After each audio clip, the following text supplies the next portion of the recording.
जय हिंद, वंदे मातरम। प्यारे बच्चों, कक्षा 6 में हम लोगों ने विद्युत धारा के बारे में थोड़ी सी जानकारी ली थी कि जो हम अपने घरों में, टॉर्च में या रिमोट में विद्युत सेल का प्रयोग करते हैं, उसमें एक सिरे पर धनात्मक आवेश होता है और दूसरे सिरे पर ऋणात्मक आवेश होता है। और जब हम उसे विद्युत चालकों के द्वारा धनावेश से ऋणावेश के क्रम में जोड़ते हैं तो हमें विद्युत धारा का प्रवाह दिखाई होता है और हमारा बल्ब इस क्रम से प्रदीप्त हो उठता है। यह हमारी बैटरी का धनात्मक आवेश है, जिसको यहाँ पर इस कील के में जो बांधा गया है। ऋणात्मक आवेश को इस आल पिन के द्वारा इस बल्ब में लगाया गया है और बल्ब से एक तार को इस चाबी या कुंजी में लगाया गया है। या चाबी या कुंजी ही हम ये समझ सकते हैं कि ये हमारा स्विच है। इसको जब हम यहाँ पर इस कील में स्पर्श कराते हैं तो उस समय ऐसा होता है कि हमारा बल्ब प्रदीप्त हो उठता है, जल उठता है। हम इसे एक विद्युत परिपथ कहते हैं। किसी विद्युत परिपथ के द्वारा ही विद्युत धारा का प्रवाह होता है, जिससे विद्युत धारा का प्रवाह होने पर बीच में स्थित बल्ब जैसा प्रकाश स्रोत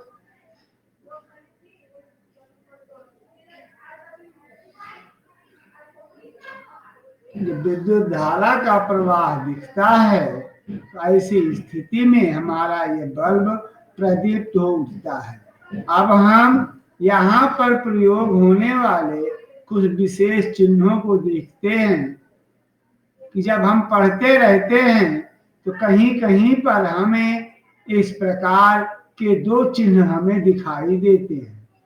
हम इन विद्युत परिपथ के कुछ अवयव के प्रतीक को हम देखकर स्पष्ट कर सकते हैं।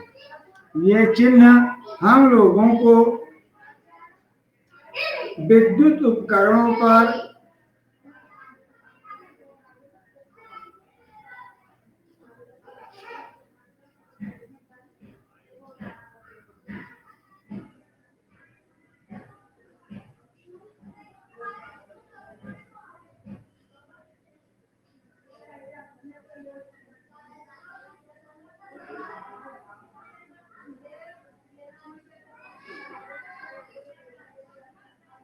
ये हमें चिन्ह लगे हुए या बने हुए दिखाई देते हैं। स्विच ऑन या स्विच ऑफ के बिंदु हमें यहाँ पर अपने विद्युत परिपथ में दिखाई देते हैं, जिस पर ये संयोजी तार होते हैं। ये बैटरी दिखाई जाती है। अगर ऐसा है तो स्विच ऑफ है, अगर ऐसा है तो स्विच ऑन है। ऐसा चित्र जहाँ पर होता है हम ये जान लेते हैं कि यहाँ पर बैटरी लगाई गई है, बैटरी का प्रयोग किया गया है और ये स्थिति तार के लिए प्रयोग की जाती है।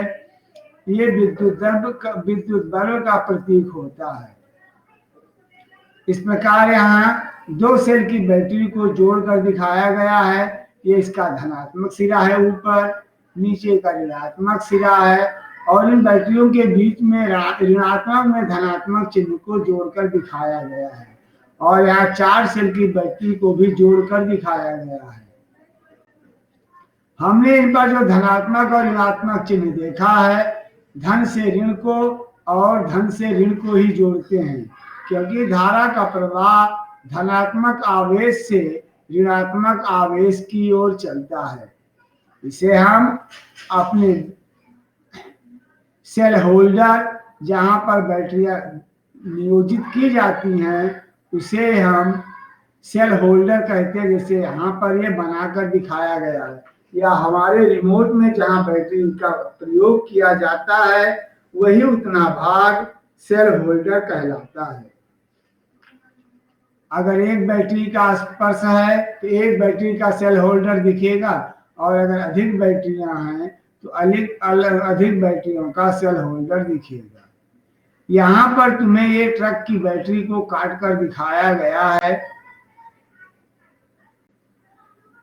इनमें भी सेल होल्डर या बैटरियों से ही इनका निर्माण होता है। इनमें भी धनात्मक और ऋणात्मक आवेश होते हैं।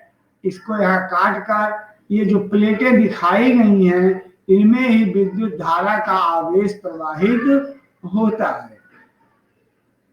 और इस प्रकार तुम्हें इस बैटरी के द्वारा यहाँ पर जो स्विच दिखाई गई है इसके साथ ये विद्युत बल्ब को प्रदीप्त करते हुए दिखाया गया है। और इस प्रकार हम लोग यहाँ जो चित्र देख रहे हैं, यहाँ पर ये जो चित्र है यहाँ पर बैटरी का प्रयोग किया गया है। ये हमारे चित्र की स्विच है और ये हमारा प्रकाश स्रोत या बल्ब है जिसे हम देख रहे हैं।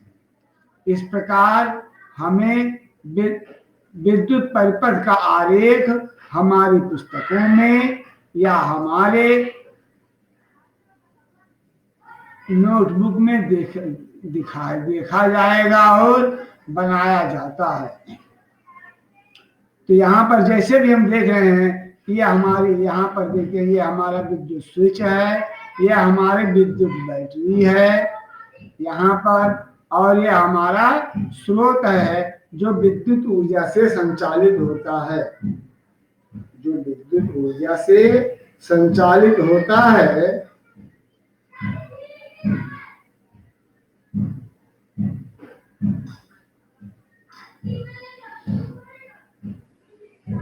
और अब हम यहाँ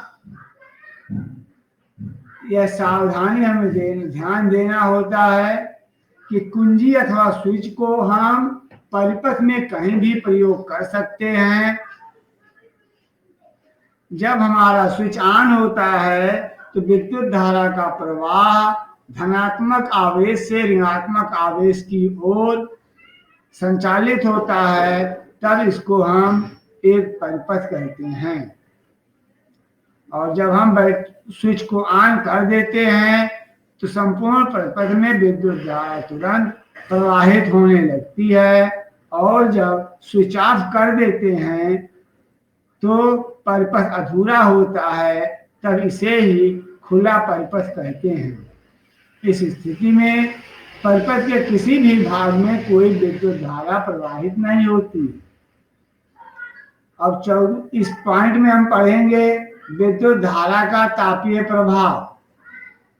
विद्युत धारा का तापीय प्रभाव हमने अनुभव किया होगा कि जब हमारा विद्युत बल्ब कुछ देर तक प्रदीप्त रहता है या जलता रहता है तो धीरे धीरे हमारे बल्ब का जो कांच है वो गर्म हो जाता है।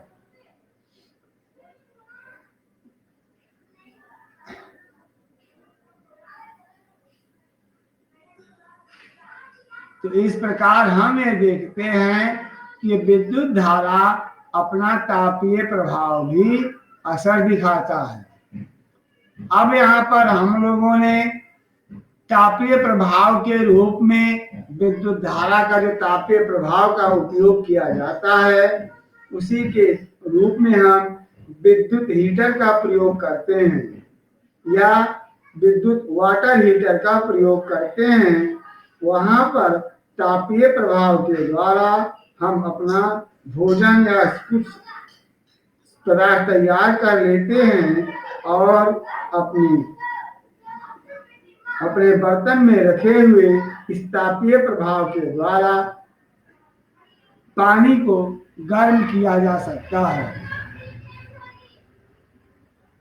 अब यहाँ लेकिन दे रहे हैं इसका प्रभाव क्या कहते हैं। तापीय प्रभाव क्या है कि जब किसी तार से कोई विद्युत धारा प्रवाहित होती है तो वह तप्त हो जाता है और इसे ही विद्युत धारा का तापीय प्रभाव कहा जाता है। इसे ही विद्युत धारा का तापीय प्रभाव कहा जाता है। और ऐसे जो हमारे साधित्र हैं, जो हमारे उपकरण हैं, उनमें वाटर हीटर, रूम हीटर, विद्युत प्रेस आदि होते हैं। इन्हीं साधनों का प्रयोग बड़े बड़े कल कारखानों में, वस्त्रों के, कपड़ों के कारखानों में भी प्रयोग किया जाता है, जहां पर बड़े बड़े हीटर चलाए जाते हैं।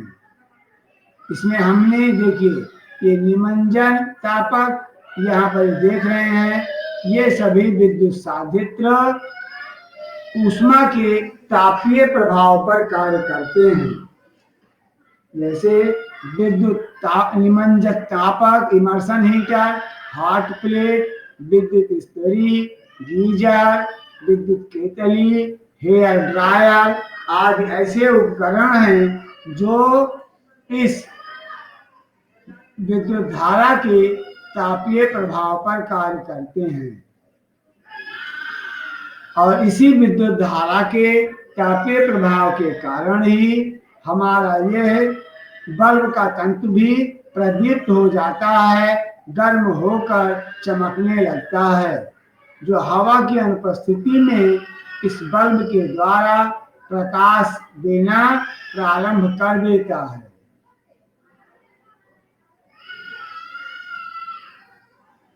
प्रकाश देना प्रारंभ कर देता है।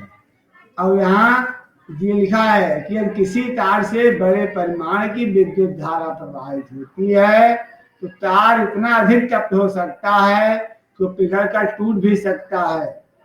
परंतु क्या यह संभव है कि कोई तार पिघल कर टूट जाए? अर्थात कोई भी तार या कोई भी धातु कितनी ऊष्मा सहन कर सकती है, कितनी विद्युत धारा का प्रवाह सहन कर सकती है।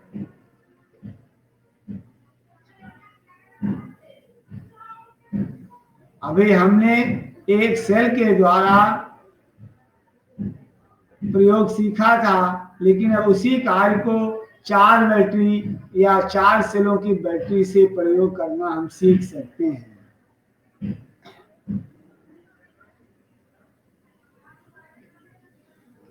हम लोगों ने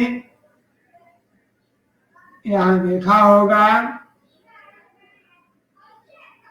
कि जो हमारे घरों में कुछ ऐसे भी साधन प्रयोग होते हैं, बर्तनों को साफ करने वाले, जो इस्पात उड़ के पुराने भागों का प्रयोग होता है। यह हमें दुकानों में मिल जाता है। यदि कमरे में विद्युत पंखा चल रहा है तो उसका स्विच ऑफ कर दीजिए और इस कुछ समय के लिए विद्युत धारा का हम प्रवाह करते हैं। इस्पात ऊन के तार अथवा तंतु अथवा लड़ी का ध्यान से परीक्षण कीजिए, क्या होता है का ये सभी बहुत जल्दी ही पिघल कर टूट जाते हैं। कुछ विशेष पदार्थों से बने तारों से जब अधिक विद्युत धारा प्रवाहित होती है तब वो शीघ्र ही पिघल कर टूट जाते हैं। इन तारों का उपयोग विद्युत फ्यूज बनाने में किया जाता है। अर्थात सभी भवनों में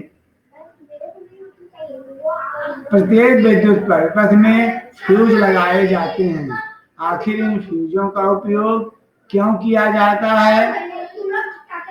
इन विद्युत फ्यूजों का उपयोग क्यों किया जाता है?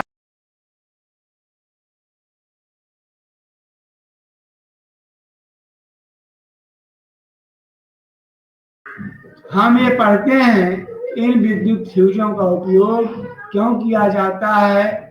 इसलिए कि कभी अगर कारणवश हमारी विद्युत धारा का मान एकाएक घट जाता है या एकाएक बढ़ जाता है तो हमारे घरों में उपयोग होने वाले विद्युत उपकरण उस नुकसान से बचे रहें और विद्युत फ्यूज के स्थान पर बांधा गया वो तार शीघ्र ही पिघलकर हमारे विद्युत परिपथ को खुला कर सके या विद्युत धारा प्रवाह से मुक्त कर सके। और इस प्रकार अगर किसी भी कारण से हमारी इस विद्युत धारा का मान घटता है या बढ़ता है, सीमा से अधिक घटता है, सीमा से अधिक बढ़ता है, तो जब अधिक बढ़ने की स्थिति में यह तार अधितप्त होकर के टूट जाता है, जिससे हमारे घरों में लगे हुए विद्युत साधित्र नुकसान से बच जाते हैं। क्योंकि जब ये फ्यूज जो लगा है ये पिघल कर टूट जाएगा तो विद्युत धारा का प्रवाह रुक जाएगा और ऐसी स्थितियों में हमारे लिए ये विद्युत फ्यूज उपयोगी सिद्ध होता है। अभी अब हम लोग देखते हैं विद्युत फ्यूज के स्थान पर लघु परपथ विच्छेदक या एमसीबी का भी प्रयोग किया जाता है, क्योंकि एमसीबी भी इसी सिद्धांतों पर भी कार्य करती है। एमसीबी एक ऐसी स्विच होती है जो स्वतः ही ऑफ हो जाती है, अर्थात जब विद्युत धारा का मान घट जाता है या बढ़ जाता है या एकाएक बढ़ता है तो जो एमसीबी स्विच होती हैं अपने आप ऑफ हो जाती हैं। फिर हमें अपने उपकरण को चालू करने के लिए इन एमसीबी को पुनः ऑन करना पड़ता है। आगे हम पढ़ते हैं विद्युत धारा का चुंबकीय प्रभाव, और इसके लिए बताया गया है कि जो हमारे विद्युत चुंबकीय सुई होती है वह विद्युत चुंबक के प्रति संवेदनशील होती है। और यहाँ समझाया गया है कि ये जो हमारी स्विच है इस पर प्रभाव देखा गया है। जब हम चुंबकीय सुई को क्रम में जोड़कर विद्युत धारा का प्रवाह करते हैं तो सुई अपने मूल स्थान से विक्षेपित हो जाती है। फिर जब हम धारा प्रयोग बंद कर देते हैं तो वह पुनः अपने मूल स्थिति में उत्तर दक्षिण की दिशा की ओर संकेत करने लगती है। लेकिन फिर जब हम विद्युत धारा प्रवाहित करते हैं तो पुनः वो अपने मूल स्थान से विक्षेपित होने लगती है।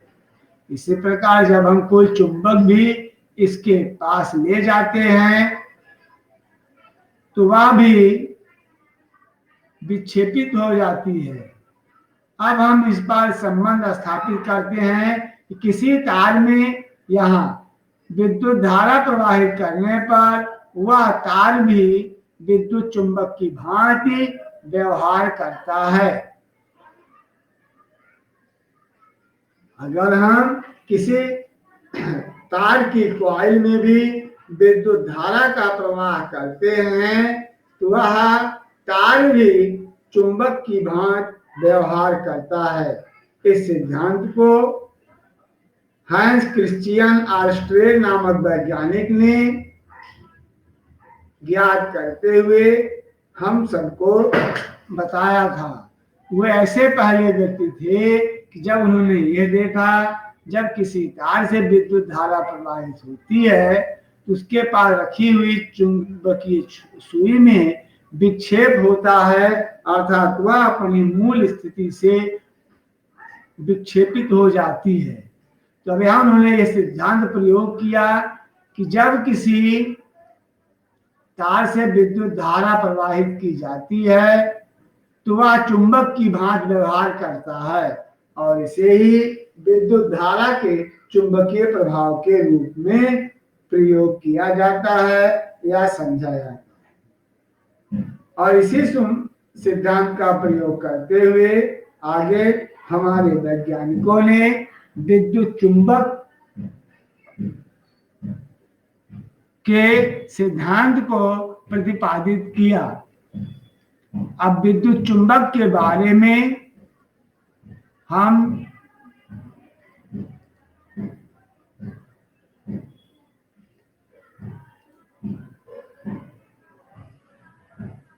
हाँ, तो इसी विद्युत धारा के चुंबकीय प्रभाव के परिप्रेक्ष्य में हमारे वैज्ञानिकों ने इस विद्युत धारा के साथ साथ विद्युत चुंबक के सिद्धांत का प्रतिपादन किया है, और इस विद्युत चुंबक के सिद्धांत का हम लोग अपने अभ्यास में कल अध्ययन करेंगे।